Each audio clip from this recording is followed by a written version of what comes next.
staying with the story of the repo rate hike, we're now joined by a senior economist at FNB, Koketso Mano. Koketso, thank you very much for your time this afternoon. FNB is saying that the South African Reserve Bank is attempting to subdue the higher than expected rise in inflation. Basically, we should, as a business and consumers, take the pain now rather than living with this pain of the high cost of living and the high cost of doing business for longer. Yes, exactly. I mean, that's the message that we broadly got today from the statement that the MPC released. You could tell the hawkish tone throughout the statement. And I think this is in line with, as you've mentioned, heightened inflationary pressures, whether it be from, the cost of doing business that has lifted, the energy constraints that have resulted in the need to invest in backup energy retailers, manufacturers have also been mentioning, pardon me, this light goes off randomly. So we've seen the cost of doing business increasing, and I think the MPC is really trying to make sure that inflation expectations do not remain, elevated for long. They've also mentioned in the statement that inflation expectations for 2023 have lifted, and we've also seen the 2-year ahead inflation expectations at least 1 percentage point above where the SARB would prefer them to be. So in line with this, we've seen the MPC hiking stronger than what we expected. We expected 25 basis points. They hiked by 50. It is a surprise in terms of the magnitude, but the hike was broadly expected.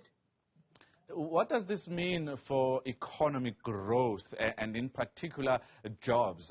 And I say this because FNB, in your statement, you say South Africa still has a long way to go to restore growth and needs urgent measures. And you're saying the country needs decisive action to address load shedding, which continues to erode the country's attractiveness as an investment destination.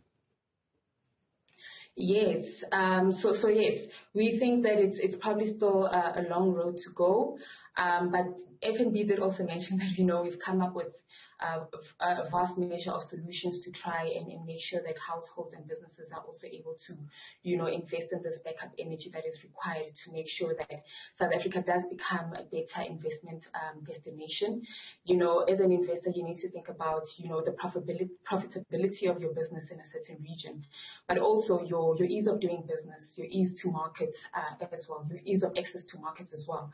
So all of these things put together does make sure does raise this concern rather that South Africa may not be as attractive as an investment decision as an investment destination rather because of these load shedding constraints, and it's probably going to take some time for us to get there and improve our attractiveness.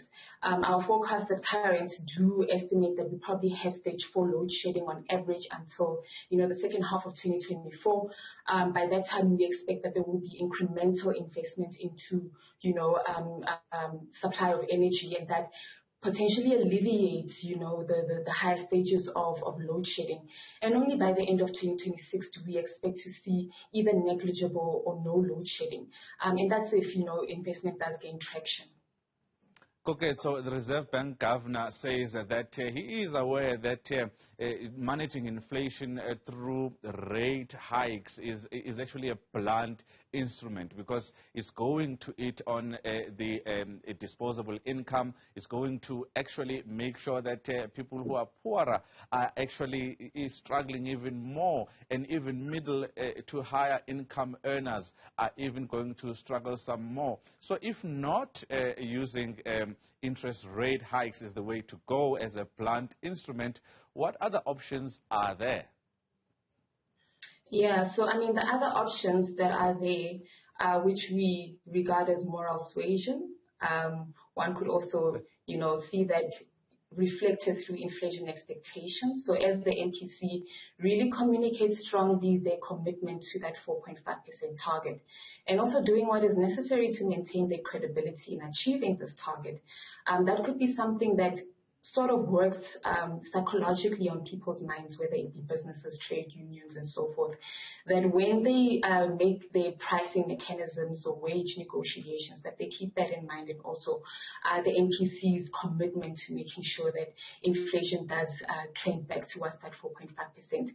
I guess in a way it also provides that comfort or that confidence that, with a credible monetary policy committee, with credible monetary policy implementation in South Africa, you're likely going to achieve that target, and so your pricing and also your wage decisions are in line with that. So without that blunt instrument, those are some of the measures that they are using, and I think it's actually been in coordination, not just using the interest rate, but also actively communicating that commitment to the 4.5%. Okay, so over the last 9 meetings, there has been accumulation, a 425 basis points hike in the repo rate from that ultra low of 3.5%. So the Reserve Bank, many people look at it, and the MPC, to say that they have managed to do well to accommodate consumers and business during the lockdowns. But this is just the beginning of 2023. Is there any possibility, you think, that the pain is not over for consumers and businesses when it comes to interest rates in 2023? And what do you see in the outlook? Because the economic growth outlook, on the other hand, is worsening from 0.3% in 2023 and now forecasted downwards to 0.2%. True, and I think you're so correct there. At the end of 2021, we had interest rates at 3.5%. We've increased by 425 basis points to where we currently are. And the MPC has essentially done 2 things here. One is to remove that accommodation during lockdowns. And remember, I think it's important to remember here that accommodation was to manage demand during those lockdowns where we saw demand falling quite strongly. And so monetary policy's aim is to, manage that demand over the economic cycle, right? So it's purely cyclical. So when we get to the point of growth, the issue is South African growth, as per the MPC's assessment. South Africa's growth constraints are mostly structural, right? So the MPC and interest rates do not necessarily improve efficiency at the ports. It does not alleviate stages of load shedding or load shedding altogether. So those are some of the issues around growth that the MPC views as structural and not necessarily, be able to be affected or alleviated through interest rates. And that's why we think that there's a very strong concentration here on their primary mandate, which is inflation. And it takes me back to my point that, they're also trying to make sure that inflation expectations remain anchored, which is going to be important for the structure of inflation going forward and into the future.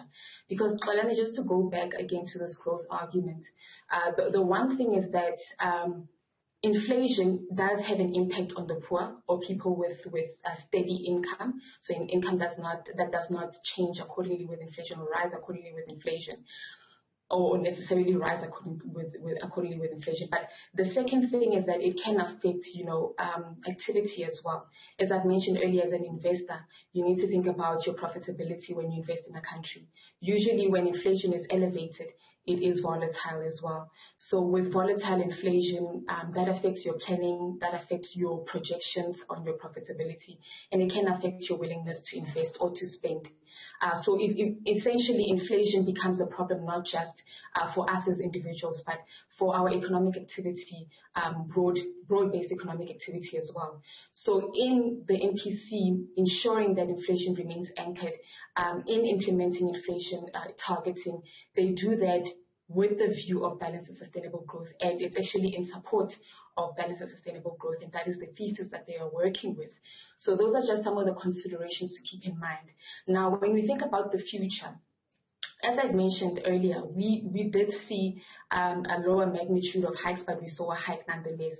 what this hike does also indicate is that the MPC could have wanted to, address the fact that they are raising the inflation projections quite strongly from 5.4% to 6%. So that was one thing. And then they also mentioned that risks to inflation are still tilted to the upside. So they probably want to cater for all of these things while also sending a strong message that they will be fighting this inflation problem in South Africa. So with this in mind, this hike is more in line with what they've communicated today. We do think that risks still remain tilted to the upside in terms of the inflation, the interest rate profile rather. But the issue here is that probably relative to the start of the year, that risk probability is not as high as it used to be.